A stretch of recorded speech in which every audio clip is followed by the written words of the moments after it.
જય શ્રી કૃષ્ણ મિત્રો, નિત્ય સત્સંગમાં આપ સૌનું સ્વાગત છે।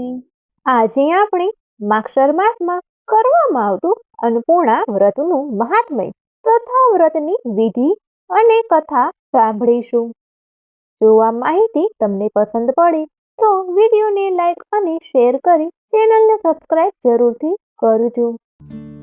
અન્નપૂર્ણા વ્રત માગશર માસની સુદ છઠથી લઈને માગશર માસની વદ 11 સુધી આ વ્રત કરવામાં આવે છે। આ વ્રત 21 દિવસનું હોય છે।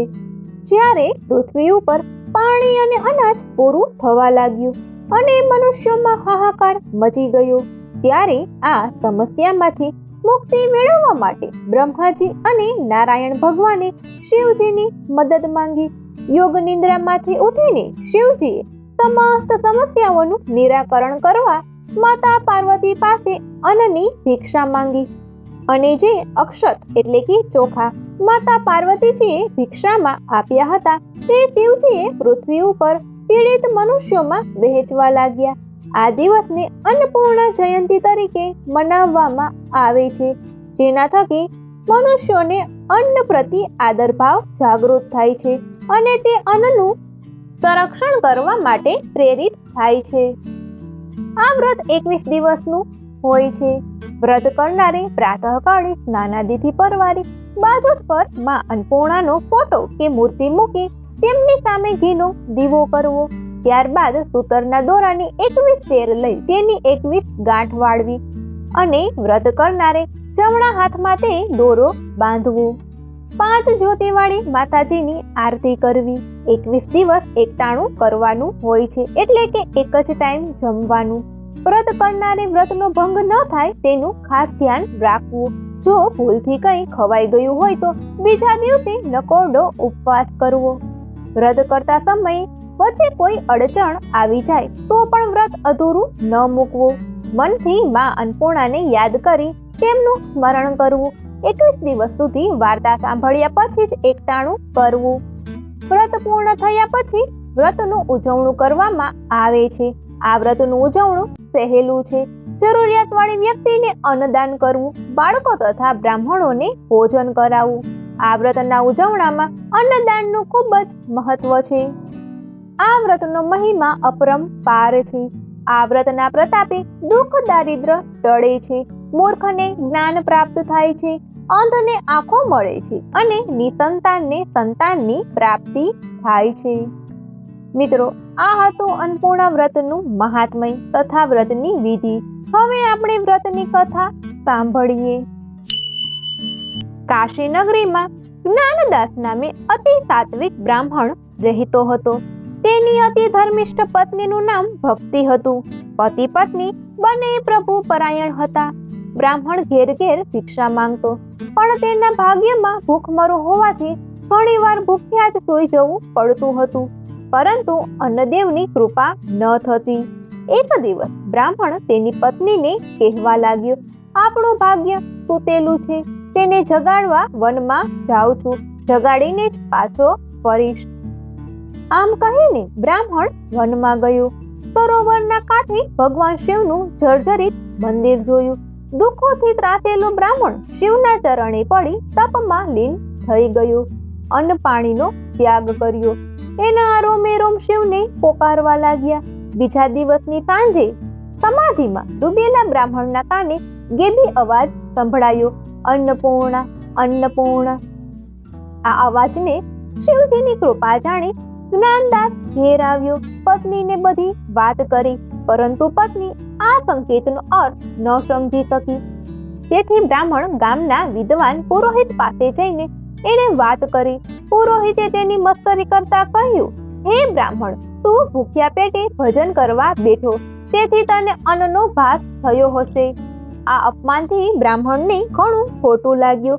એ તો ફરી વનમાં ગયો અને શિવજીના ચરણોમાં જ પ્રાણનો ત્યાગ કરવો એવો દ્રઢ નિશ્ચય સાથે તપ કરવા બેઠો।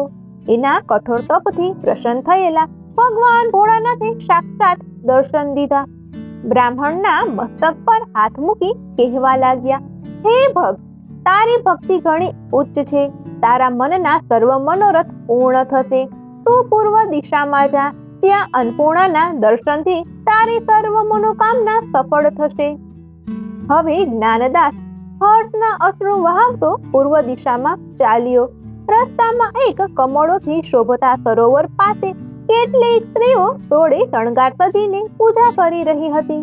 આ જોઈ જ્ઞાનદાસ પૂછવા લાગ્યો, તમે કોની પૂજા કરો છો? એ સ્ત્રીઓ વાસ્તવમાં સ્વર્ગની અપ્સરાઓ હતી. બ્રાહ્મણના પ્રશ્નના ઉત્તર રૂપે એક અપ્સરા કહેવા લાગી, અમે માં અન્નપૂર્ણાનું વ્રત કરીએ છીએ. આ વ્રત મહા ફળદાયી છે, જીવ માત્ર કરી શકે છે. આમ કહીને અપ્સરાએ વ્રતની વિધિ તથા મહાત્મય સમજાવ્યું. જ્ઞાનદાસે એ જ ઘડીએ માં અન્નપૂર્ણાનો વ્રત કરવાનો સંકલ્પ કર્યો. અપ્સરા પાસેથી 21 શેરનો દોરો લીધો, 21 ગાંઠો વાળી. ત્યાં તો ચમત્કાર થયો. સરોવરના પગથિયે હીરા, મોતી, નીલમ, માણેક, પોખરાજ દેખાયા. જ્ઞાનદાસે તો જોડી ભરી લીધી. જ્યાં એ પાછો ફરવા જતો હતો ત્યાં જ સરોવરના પાણીએ માર્ગ કરી દીધો. બ્રાહ્મણના પગની પાનીએ ન પલળી. બ્રાહ્મણ તો એક પછી એક પગથિયા કરવા લાગ્યો. મનમાં માં અન્નપૂર્ણાને યાદ કરતો જાય છે. પગથિયા પૂરા થતા જ એની નજર એક ભવ્ય મહેલ પર પડી. સાવ સોનાનો મહેલ છે. હીરા માણેક જડેલા છે. રત્નો પ્રકાશ વેરી રહ્યા છે. બાગ બગીચાની અપાર શોભા છે.